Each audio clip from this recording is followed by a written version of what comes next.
네, 시작하겠습니다. 안녕하세요. 드디어죠.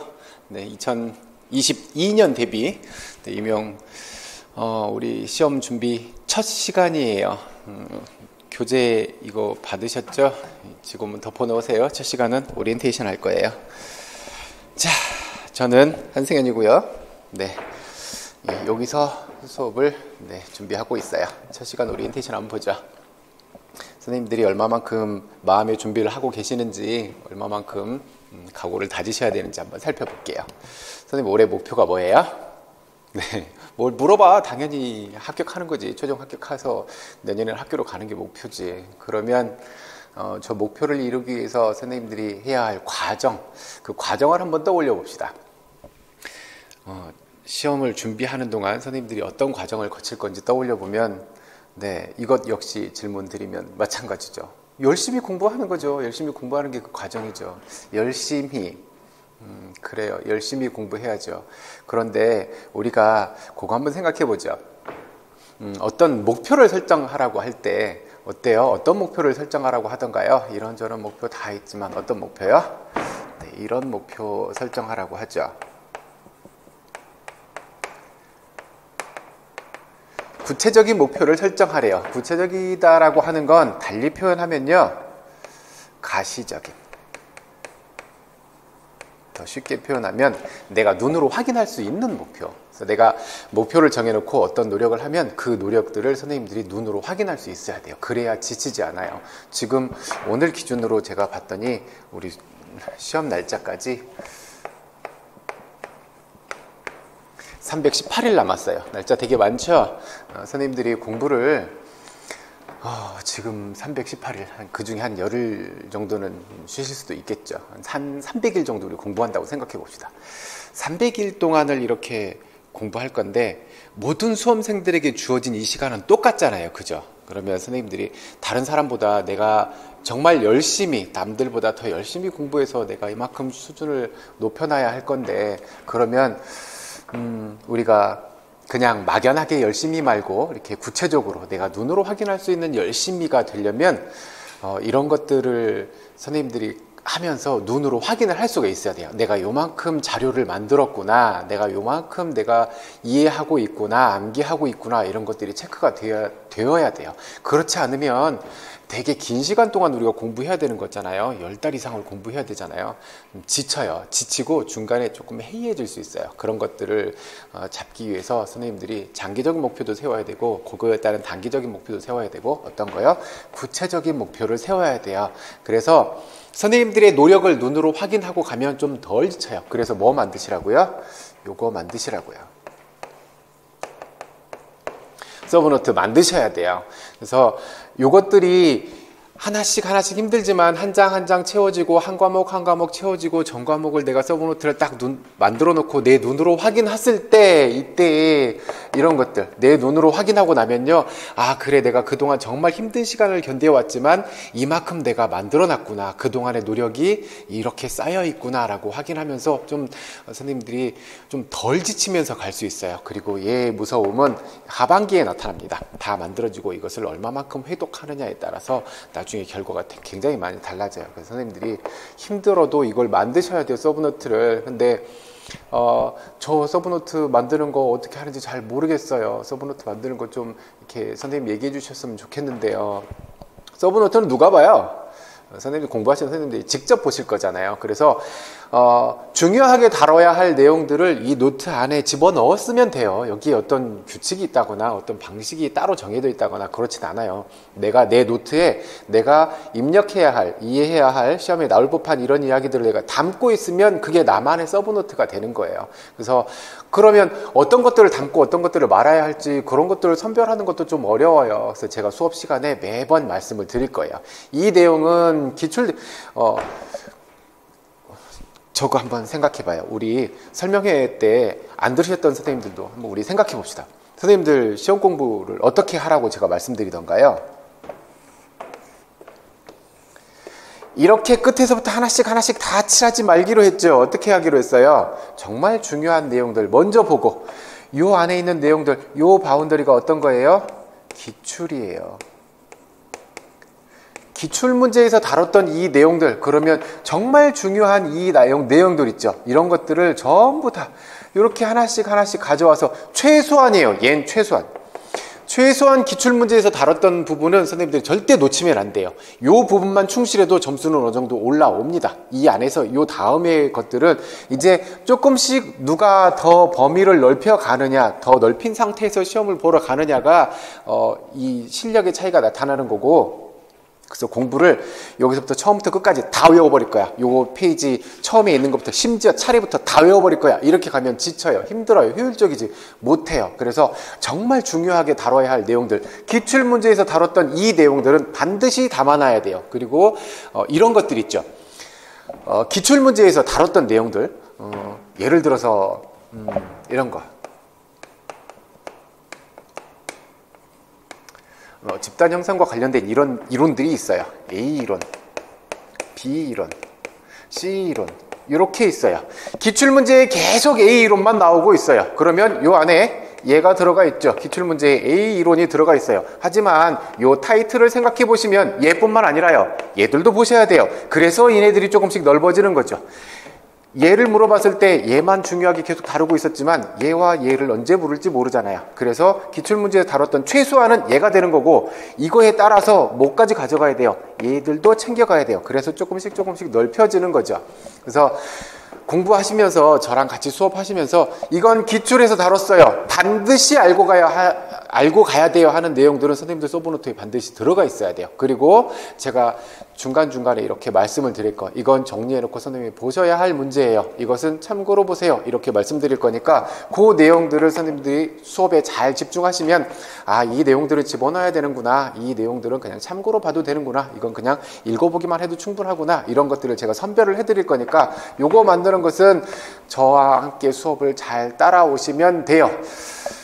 몇 년 동안 제가 이거를 강조를 해왔었는데 많은 분들이 똑같은 고민을 저에게 얘기를 해요. 선생님, 너무 힘들어요. 이거 언제 다 써요? 팔도 아프고 시간도 너무 많이 가고 차라리 그 시간에 외워버리지, 이거 다 못하겠어요, 너무 힘들어요 라고 얘기를 하는데요, 가장 편하게 서브노트를 만드시는 건 제 강의와 진도를 맞춰서 가는 게 제일 편한 방법이에요. 제가 오늘 3시간, 4시간의 수업을 하고 나면요, 오늘 그걸 마치세요. 다 끝내놓으세요. 내일 3시간, 4시간의 수업을 하고 나면 내일은 또 그날 것을 해결을 하세요. 그게 가장 편하게 가는 방법이에요. 그래서 2달이 지나고 나면, 2달 동안 전 과목이 돌고 나면 선생님들의 서브노트는 어느 정도 이렇게 완성이 되어 있을 거예요. 근데 이거 좀 놔뒀다가 뭐 주말에 한꺼번에 몰아서 하지 뭐. 그 주말에 몰아서 하려면요 12시간 거 한꺼번에 써야 돼요. 12시간에 이렇게 수업했던 내용들을 선생님들이 직접 손으로 쓰려면 얼마나 많은 시간이 걸릴까요? 제가 직접 해봤어요. 하루 종일 써봐야 2장, 3장 나와요. 왜냐하면 이것을 그냥 옮겨 적는 게 끝이 아니잖아요. 이 이론에 대해서 내가 어떻게 정리해야 될까 읽고 생각해보고 가져오면서 또 한 번 보잖아요. 그래서 서브노트를 한 번 정리를 하면 선생님들이 여기에 있는 내용들을 적어도 3번은 집어넣게 돼요. 그래서 만들고 나면 웬만한 것들은, 어지간한 것들은 머릿속에 이렇게 맴돌아요. 그래서 가장 편하게 만든 방법은 어떻게 해요? 미루지 마세요.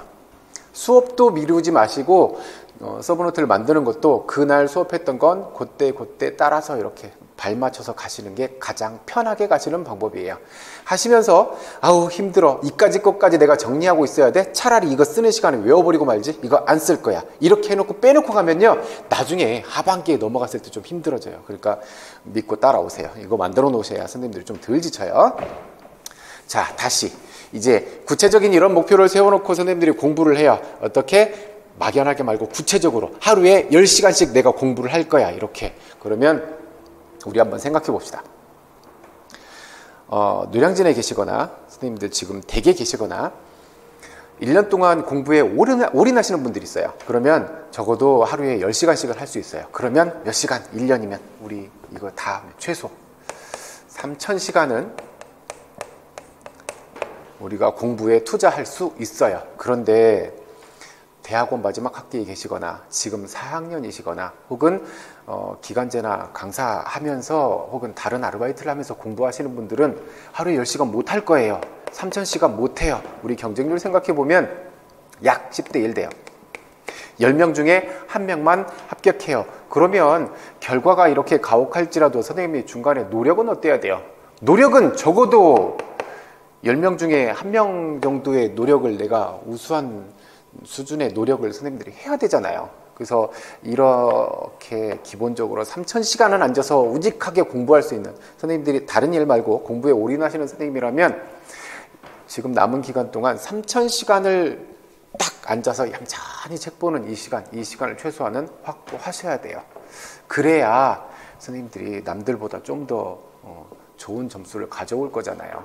그런데 되게 아이러니하게도 이분들은 3000시간을 투자했지만 지금 졸업하시는 4학년 선생님들 혹은 다른 일을 하면서 공부하시는 분들 하루에 10시간 가능할까요? 불가능해요. 학과 공부해야 되고 학교 수업 들어야 되고 또 이동하는 시간 빠지고 그래서 10시간을 절대 채우지 못해요.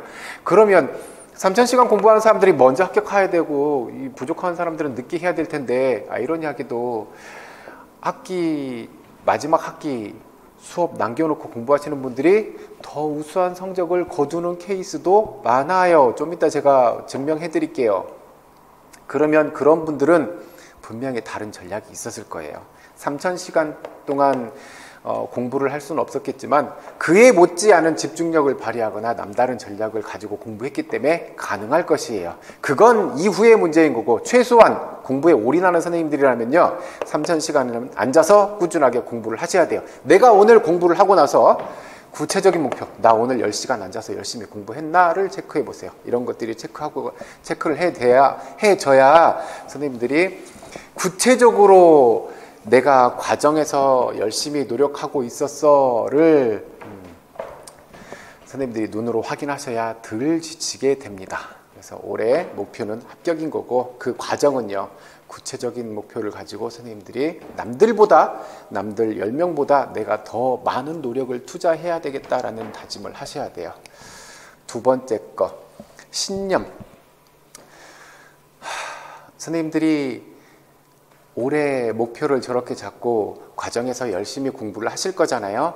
1년 동안 공부하시다 보면 수많은 유혹이 선생님들을 괴롭힙니다. 술도 마시고 싶고 친구도 만나고 싶고 놀고도 싶고 어디 여행 가고도 싶고 온갖 유혹들이 나를 흔들 거예요. 그럼에도 불구하고 선생님들이 절대 흔들림 없이 구체적인 목표를 가지고 열심히 노력해야겠다라고 하는 그런 신념을 갖고 계신가요? 그 신념이 얼마나 강한가요? 제가 얼마 전에 영화를 한 편 봤어요. 뭘 봤냐면 되게 오래된 영화라서 유튜브로 이렇게 구매해서 봤어요. 리뷰를 봤더니 리뷰에 나와 있는 이런 내용들을 봤더니 우리 선생님들한테 해줬으면 참 좋겠다라고 하는 그런 내용들을 담고 있어서 제가 직접 구매해서 봤어요. 영화 제목이 핵쏘고지, 전쟁 영화예요. 배경은 전쟁이고 2차 세계대전 배경으로 한 그래서 여기가 오키나와에 있는 그러니까 미국군하고 이제 일본군하고 싸우는 오키나와에 가서 이제 여기 요 고지를 탈환하기 위해서 전쟁을 펼치는 이 배경인데 이건 전쟁 영화가 아니에요. 한 개인의 신념에 대한 얘기예요.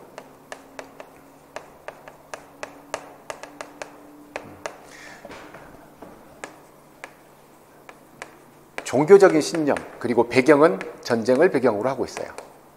그래서 제가 캡처본을 되게 스토리별로 캡처본을 쭉 따오고 이렇게 해서 그걸 이렇게 PPT로 보여드릴까 했는데 이게 영상으로 나가면 저작권의 문제가 될 것 같아요. 그래서 그냥 이야기로만 제가 해드릴게요.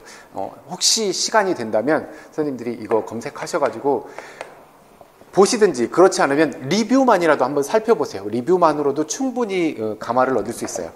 이게 어떤 내용이냐면 이 개인, 이분이 주인공이겠죠? 이분이 어려서 두 형제가 이렇게 나란히 자라게 돼요. 아빠는 1차 세계대전에 참전했다가 친구들과 함께 참전했다가 다른 친구들은 다 죽고 아빠만 혼자 살아서 이 둘을 키우고 살아가죠. 엄마와 함께. 근데 이분은 거의 제정신이 아닌 상태로 살아요. 거의 알코올 중독인 상태로 살아요. 그리고 매우 폭력적으로 변해버렸고 슬프게도 이 주인공의 엄마를 늘 학대를 해요. 그래서 이분은 본인들이 자기가 그러한 경험을 갖고 있기 때문에 자식들이 2차 세계대전에 참전하는 것 원할까요? 절대 원하지 않죠. 가봐야 제정신이 아닌 상태로 올 거고 너는 살아 돌아와 봐야 내가 살아 돌아왔다는 것에 대해서 감사하지도 못하게 될 거다. 너무 참혹한 결말을 맺을 거니까 가지 말아라 라고 얘기하는데, 어느 날 형이 군복을 입고 나타나죠. 갑자기 참전하겠다는 거잖아요. 자원했다고. 그래서 아버지가 극구 반대를 함에도 불구하고 형은 참전을 해요. 동생이 꼬맹이 때 형과 동생이 둘이 이렇게 어울리면서 이게 되게 이렇게 막 다투기도 하고 이렇게 사는데, 동생이 어느 날 둘이 다투다가 옆에 있던 벽돌로 형의 머리를 쳐버려요. 그리고 되게 충격에 빠져요. 형이 죽을 뻔했거든요. 그래서 이 사람이 그 장면을 놓고 보면서 그 이렇게 예수의 십계명이 적혀져 있는 그 그림을 보면서 감명을 얻게 돼요. 뭐에 꽂히냐면 제 그 십계명 중에 6번째 거가 6계명이 살인하지 말라래요. 근데 그걸 보면서 눈물을 흘리면서 내가 형을 죽일 뻔했어요. 그래서 엄마가 이제 이렇게 달래주고 이렇게 하죠. 그래서 이 사람이 이제 폭력적인 것과 멀어지겠습니다라고 신께 맹세를 하고 이제 그러한 삶을 살게 되죠. 그러다가 이제 성인이 되어요. 성인이 되었다가 2차 세계대전이 발발하고 주변에 있는 사람들이 전부 다 참전을 해요. 이 나라를 구하기 위해서 가야겠다고.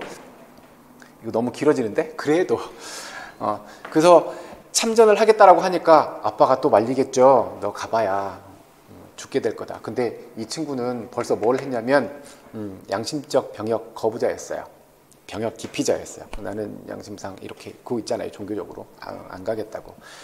그랬는데 본인이 이렇게 참전을 하겠다고 하니 아빠가 어떻게 말려요? 너는 양심적 병역 거부한다고 이렇게 했는데 거기 가서 네가 뭐 할 거냐? 저는 의무병으로 갈 거예요. 그래서 누군가를 죽이기 위해서 참전하지 않고 살리기 위해서 가서 참전을 하겠습니다라고 이야기를 하죠.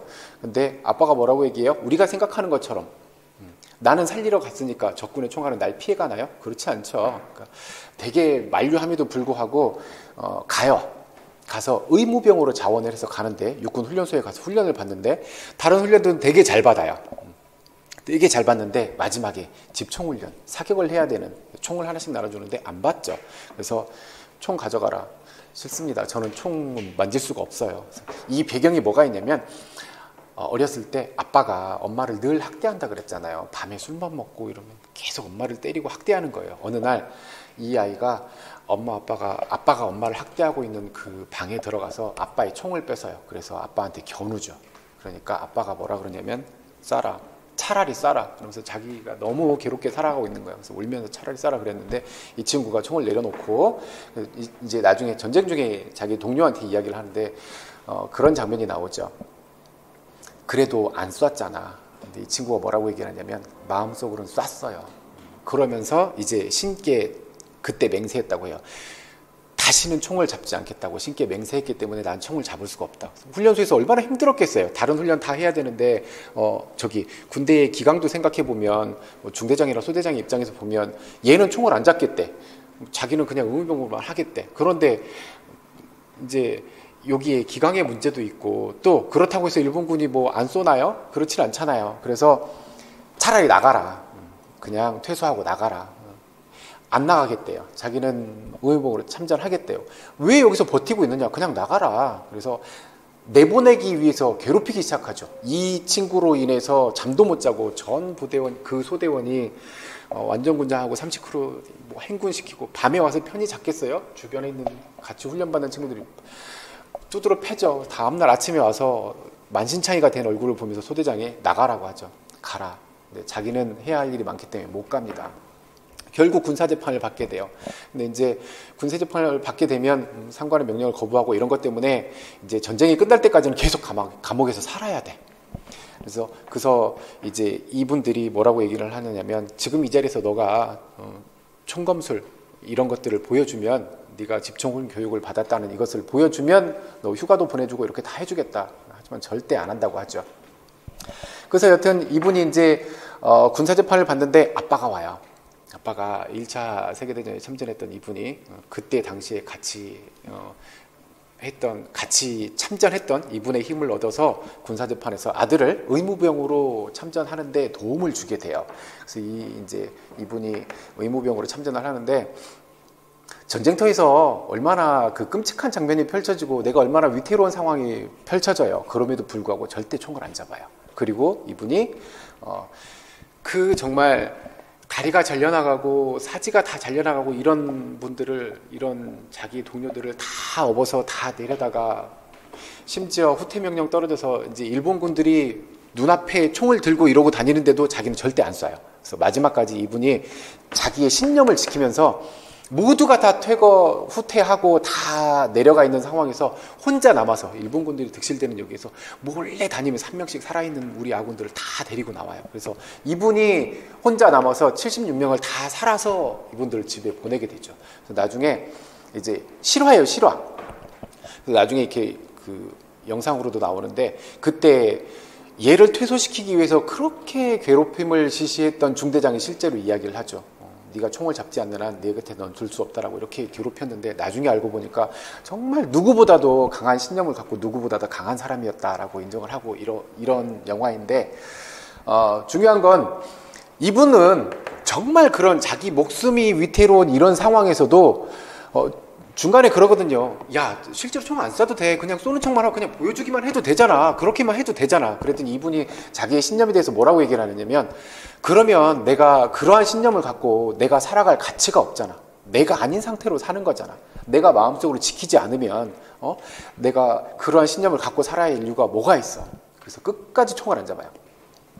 여러분들도 1년 동안 공부를 하시면서 주변에서 흔드는 그 수많은 유혹들에도 절대 흔들리지 않고 합격이라고 하는 저 목표를 가지고 절대 흔들림 없이 노력할 수 있다라고 하는 그 신념 얼마나 강하게 갖고 계시는지, 지금 아마 선생님들의 의지와 신념, 이것은 최고일 거예요. 올해는 반드시 열심히 해서 꼭 합격해야지, 이런 신념을 갖고 계실 거예요. 그 신념이 흔들리지 않았으면 좋겠어요. 총알이 빗발치는 전쟁터에서도 절대 총을 안 잡았던 그분처럼, 언제 한번 검색해서 선생님들이 그 리뷰를 한번 봐요. 그러면 그런 지금의 신념이, 지금 갖고 있는 이러한 신념들이 절대 변하지 않으셨으면 좋겠고, 자, 그러면 이제 이러한 신념들도 가지고 있고 목표도 정확하게 세우셨고, 그래서 지금 저와 함께 1년을 공부해봐야지 라고 시작하셨잖아요. 이제 저는 1년간 연간 커리큘럼을 이렇게 잡고 있어요. 1월과 2월에 기초이론 합니다. 전과목을 한 바퀴 2달 동안 다 돌려볼 거예요. 기초이론이라고 하면 우리가 아까 살펴봤던 기출문제에서 다뤘던 거, 또 각 원서들에서 다루고 있는 이런 내용들을 쭉 살펴볼 거예요. 그 다음에 3, 4월에요. 심화이론 다룰 거예요. 폭이 더 넓어져요. 영역이 더 많아져요. 그래서 더 많아진 내용들을 가지고 같은 기간 동안 해야 되잖아요. 그래서 1, 2월에 기초이론에서 다뤘던 내용들을 선생님들이 어지간한 것들은 다 캐치를 하고 계셔야 이때 따라오기 좀 편해지셔요. 왜냐하면 이때는 넓어진 영역들을 다 다뤄야 하기 때문에 이때 다뤘던 중요한 이야기들은 1, 2월에 했잖아요 하고 패스할 거거든요. 그러니까 1, 2월에 선생님들이 게으르게 가시면 안 돼요. 꼼꼼하게 체크하고 가셔야 돼요. 그 다음에 이제 5, 6월이 되면 기출 분석할 거예요. 이때는 교재가 있어요. 문제집 가지고, 기출문제 분석한 문제집을 가지고 그동안의 기출문제 2002년도부터 올해 나왔던 시험 문제까지 어떤 영역에서 어떻게 물었는지, 어떤 유형의 문제들이 나왔는지를 쭉 한 바퀴 다 살펴보실 거예요. 그리고 나서 7, 8월이 되면 문제풀이 합니다. 문제풀이는 요 심화이론에서 다뤘던 선생님들이 알아야 할 내용들을 전부 다 샅샅이 다 살펴볼 거예요. 그 다음에 9월, 10월에 모의고사 봅니다. 모의고사 볼 건데 올해까지도 제가 모의고사를 가지고 늘 이렇게 장점으로 이야기했던 건 적쟁률이 굉장히 높았어요. 첫 해에 제가 첫 해에 18년도에 여기 와가지고 강의를 하고 19년도 시험이잖아요. 19년도 시험을 볼 때 선생님들한테 그때 당시에 수강하셨던 선생님들께 그랬어요. 모의고사 이거 참고로 봐라. 절대 문제 똑같이 안 나온다. 문제 똑같이 나오면 나 내년에 여기다가 요거 대나무 끝에다가 빨간 깃발 달고 나 여기다 점집 차려야 된다. 절대 똑같이 안 나온다라고 얘기했어요. 그랬는데 똑같은 문제가 되게 많이 나왔어요. 그래서 그분들한테 그 얘기를 했던 부분을 되게 죄송하게 생각하고 있죠. 그 다음 해에 마찬가지였고, 올해는 살펴봤더니 체감상 적중하지 못했다고 이야기한 큰 게 뭐냐면 생뚱한 문제들이 나왔어요. 전혀 생뚱한 문제들이 나와서 그 부분들이 되게 크게 느껴져서 적중률이 별로 없을 거라고 생각했는데 18년, 19년, 20년 대비 요 때는 18문항 적중했어요. 21년 거 지난달에 봤던 이 시험에서는 17문항 적중했어요. 체감상 되게 적게 느껴지는 건 엉뚱한 문제들이 나와서예요. 문제 살펴보면 이제 우리 요거 지금 1, 2호 2달 동안 전 과목 쭉 살펴보면서 올해 나왔던 문제랑 우리 다뤘던 문제랑 이렇게 비교해 보면서 살펴보실 건데, 네, 적중한 거 되게 많았어요. 그때 하나씩 살펴보도록 할게요. 그 다음에 11월에 약 한 3주 동안 뭐 할 거냐면요. 단어가 안 떠올랐어.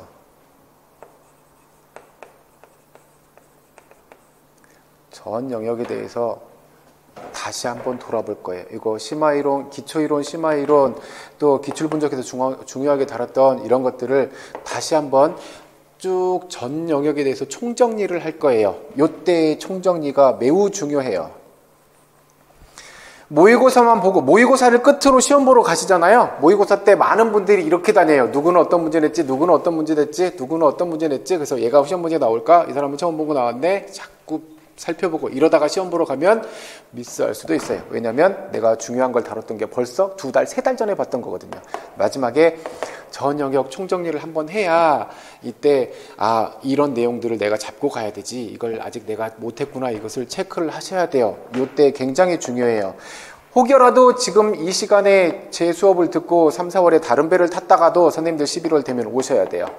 다른 선생님들도 이거 11월 전 과목 총정리했을 때 요거 가지고 효과를 보신 분들이 굉장히 많아요. 그래서 요거 마지막으로 한 바퀴를 다 돌려놓고 시험 보러 가셔야 선생님들의 실수가 줄어들어요. 저는 1년 커리큘럼을 이렇게 잡고 있어요. 그 다음에 이제 저와 함께 수업하시는 분들이 제 수업만의 특징, 장점에 대해서 좀 얘기해 볼게요. 매일 형성평가 볼 거예요. 선생님들 오늘 저랑 수업하잖아요. 수업 끝나고 나면 내일 오시면 내일 오늘 수업했던 내용에 대한 형성평가를 드립니다. 그러면 선생님들이 다 덮어놓고 직접 한번 풀어보세요. 수업 전에 다 풀어봐요. 내가 얼마만큼 어제 한 걸 입력해 놨는지, 중요한 것들 내가 놓치고 있는지를 매일 체크해야 돼요. 그래서 어떤 거 구체적인 목표, 오늘 수업했던 건 오늘 다 집어넣고 가자. 최대한 내가 많이 집어넣고 가자. 그래서 내일 인출이 되는지. 그 다음에 매월 말에 형성평가할 거예요. 매월 말이면 1, 2월 동안 전 과목 할 거니까 1월 말이면 아마도 교과교육학 끝나고 내용학에서 한두 과목 정도 추가되는 그 범위에 대해서 형성평가 볼 거고, 2월 끝나고 나면 대부분의 내용학 문제들이겠죠. 여기에서 형성평가를 볼 거예요. 문항수는 작년에 해보니까 약 한 50문항에서 60문항 정도 돼요. 각 과목별로 중요한 내용들 뽑아서 선생님들이 직접 풀어볼 거예요. 이런 구체적인 목표들을 해가야 선생님들이 내가 요만큼 집어넣고 있구나, 이런 것들이 가능해져요. 그 다음에 매월 말에 모의고사 볼 거예요. 1, 2월은 선생님들이 아마도 코로나 때문에 힘들 거고, 적어도 3월쯤 되면 직강이 좀 풀리지 않을까요? 늦어도 3월이면 다다음 주에 풀리면 좋겠지만, 그래서 3월부터는 매월 말에 모의고사 볼 거예요. 모의고사 3월부터 이렇게 쭉 해서 3월부터 8월까지겠네요. 9월부터는 실전 모의고사를 할 거니까 8월까지 계속 모의고사를 볼 거고, 모의고사 이거 때문에 다른 선생님들도 되게 민감하시잖아요. 평가원에서 이거 문제 가져가서 이거 참고해 버리니까 이 문제를 유출시키지 않기 위해서 오프라인 막아버리고 온라인 막아버리고 오프라인만 보는 선생님들도 계시고, 심지어 예전에 그런 얘기도 들었어요. 어떤 선생님은 여기서 어차피 평가원에서 가져갈 거니까 이 문제를 그냥 엉터리로 만들겠대요. 저도 그래서 여기 시작할 때 잠깐 고민했다니까요. 내가 모의고사를 어떻게 내야 되지? 정말 평가원에서 문제를 가져갈 거라면 이 문제가 안 나올 거니까 내면 안 되고, 그렇다면 엉터리 문제를 만들까? 그러면 선생님들 뭐가 돼? 선생님들 뭐가 되냐고요. 선생님들이 그 모의고사를 들어야 할 이유가 뭐가 있어요? 그래서 결론은 3초 만에 끝났어요. 가져가서 본다고 하더라도 봐야 할 건 봐야지. 그랬더니 아니라 다를까 계속 적중률은 충실히 갖춰가고 있어요. 그러니까 이들이 혹시 9월, 10월 모의고사를 가져간다고 하더라도 3월부터 매월 보는 건 안 가져갈 거 아니에요. 얘는 안 챙겨갈 거 아니에요. 그래서 3월부터 한 달 보는 이 자료들을 한번 모아봐요. 3, 4, 5, 6, 7, 8 이거 8월까지 보는 거를 선생님들이 버리지 말고 쭉 모아놓고 봐봐요. 그 내용들도 나중에 출제되는 그런 것들이 많이 있을 거예요. 그 다음에 매월 실기지도 할 거예요. 작년에 한 달에 한 번씩 이렇게 계획하고 있었어요. 토요일 날 토요 스포츠데이. 그래서 학교 체육관을 가까운 데 있는 후배가 학교 체육관을 내어주겠대요. 제가 얘기를 했더니 형 괜찮아요. 와서 하세요. 제가 열어드리고 제가 지키고 있으면 되니까 얼마든지 활용하세요. 그래서 고마워 얘기를 다 해놨더니 코로나가 빵 터져서 실지를 못했죠. 올해 코로나가 이제 백신 나오고 이제 안전해지면 토요일 날 학교 체육관에 가서 스테이션을 다 펼쳐 놓을 거예요. 배구 코트도 해 놓을 거고, 농구 골대 설치해 놓을 거고, 한쪽 구석에서는 뭐 핸드볼이나 축구 가능하게 할 거고, 높이뛰기 매트 해 놓을 거고, 바닥에 매트 깔아 놓고 체조할 거고요. 어지간한 종목들은 다 할 수 있게 준비를 해 놓을 거예요. 그래서 한 달에 한 번씩은 가서 실기도 꼼꼼히 체크해 가는. 그 다음에 어떤 거? 체조까지요. 체조는 이건 못하고 작년에 얘는 했어요. 체조장 대여해서 가서 3시간 동안 한 달에 한 번씩 체조 연습을 열심히 했어요. 그랬더니 체조를 한 번도 안 해봤대요. 한 번도 안 해봤대. 그래서 이제 체조장에 이렇게 오셨는데 2월인가 3월인가 오셨을 거예요. 오셔서 이렇게 하나씩 시켜봤는데 여름 되니까 서요. 핸드스프링 여름 되니까 성공하더라고요. 요거는 코로나만 잠잠해지면 이렇게 시작할 거고, 이건 학교 체육관이 열어야 되는 조건이 좀 있어요. 그래서 가능하면 이거는 아마도 코로나는 금방 이렇게 해결될 거니까 요 두 개는 매월 실기지도까지 하려고 생각하고 있어요. 이거는 제가 직접 가르쳐 드릴 거고, 요거 전 종목들 각 종목들 이렇게 할 건데 해당 분야의 전문가들 다 초빙해 올 거예요. 농구는 농구 선출 모시고 올 거고, 축구는 축구 선출 모시고 올 거고, 다 모셔다가 해당 종목에서 이렇게 다 준비할 거니까 그렇게 한 번씩 실기를 중간에 체크하고 가셔야 선생님들이 나중에 부담이 좀 적어져요.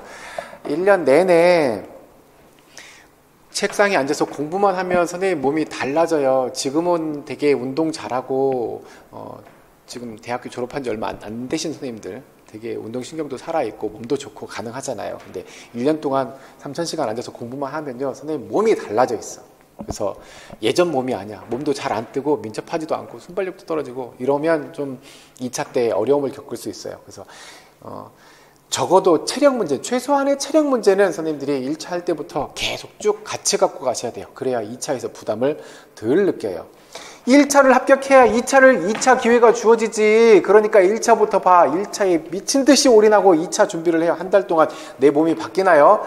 운동은 벼락치기가 안 되잖아요. 그래서 2차 때 실기를 정말 대충 보게 되죠. 그러면 100점 중에 30점이 실기인데 여기서 실기 점수 낮게 받아버리면 위험해지잖아요. 그래서 중간중간에 1년 동안 10달 동안 공부하시면서 쭉 가면서 최소한의 몸 상태는 선생님들이 유지하고 가셔야 돼요. 러닝하는 것, 뭐 물구나무 서는 것, 또 수영장 가서 레슨을 받거나 연습하는 것, 이런 정도는 꾸준히 해서 선생님들 몸을 만들고 계셔야 돼요. 그래야 한 번에 가요. 그렇지 않으면 도움닫기를 여러 번 하실 수도 있어요. 그 다음에 아까 이거 구체적인 목표 이야기하면서 3,000시간을 앉아서 공부하신 분보다 대학교 졸업 준비하면서 공부하신 분이 점수가 더 잘 나왔다.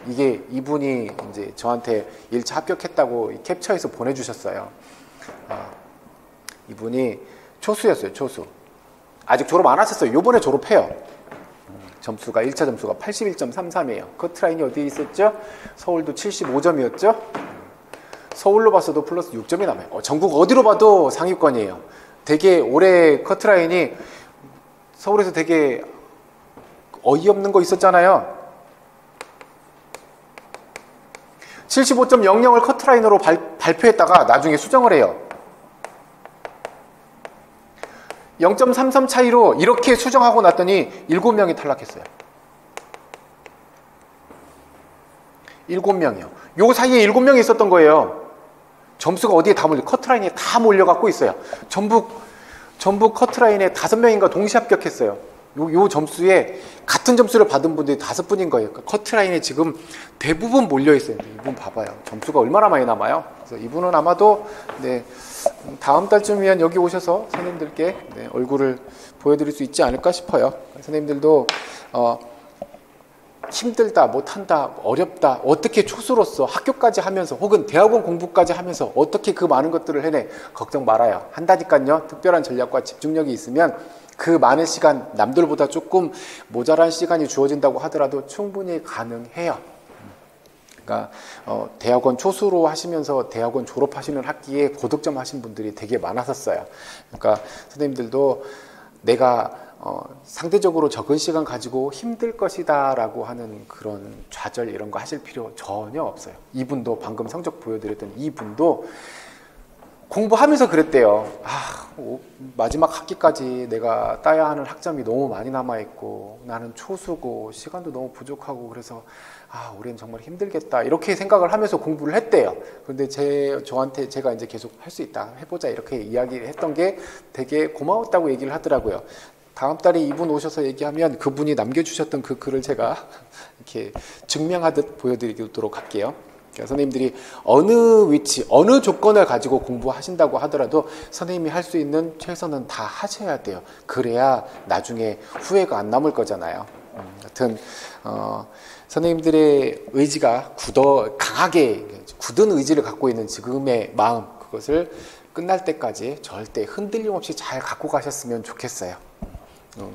저는 그러면 선생님들의 의지는 그런 것으로 확인했다라고 생각할 거예요. 그러니까 그거 흐트러지면 안 돼요. 혹시라도 공부하시다가 이렇게 흐트러지고 내가 조금 헤어져 있어, 나태해지고 있어 그러면 저한테 요청을 하세요.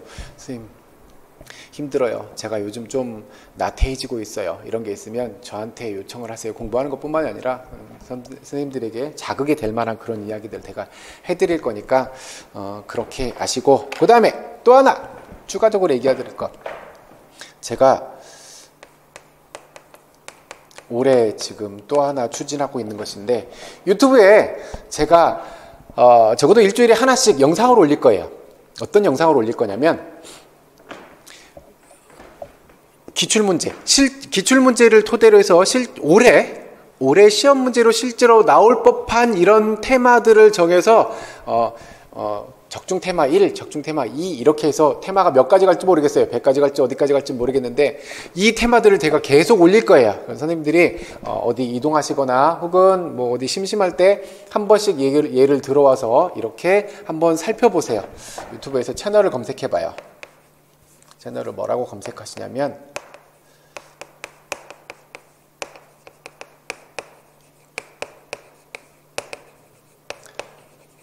이렇게 검색하시면 영상들이 여러 개 떠요. 제가 뭐 설명회 했던 거, 기출문서 강의했던 거, 이런 것들 영상이 여러 개가 떠요. 아래로 쭉 스크롤을 내리시면 이렇게 제 채널이 뜰 거예요. 그림 못 그려. 여기에 한승현 공채비기. 이 채널을 찾으신 거예요. 영상을 찾으신 게 아니라 채널을 찾으시는 거예요. 여기를 찾으셔서 선생님들이 요거 누르시면 제가 영상 만들고 나면 선생님한테 메시지 가겠죠? 가서 이렇게 한번 보세요. 굳이 이거 안 누르셔도 괜찮아요. 저 이거 수익 내려고 하는 거 아니니까 전혀 관계없어요.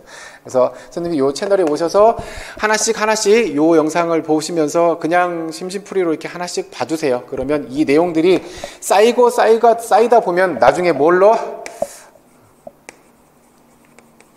저 이걸로 활용할 거예요. 적중 근거로 활용할 거예요. 올해 시험 문제 본 다음에 여기에서 나왔던, 여기에 제가 이걸로 할 거예요. 적중 테마 1 해놓고 영상 이거 올려놓고, 적중 테마 2 해놓고 영상 올리고, 그래서 적중의 근거로 봐라 몇 번 문제가 적중 테마 어디에서 나왔지 않느냐, 요 적중의 근거로 활용할 거예요. 그러니까 요 영상들 올려져 있는 거 선생님들 심심하실 때,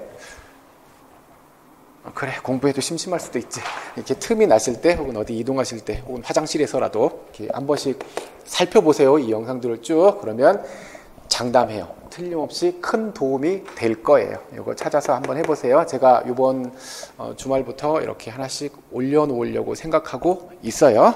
자, 그러면 OT는 여기서 마치고 잠깐 쉬었다가 이제 우리 교재 살펴보도록 할게요. 잠깐 쉴게요.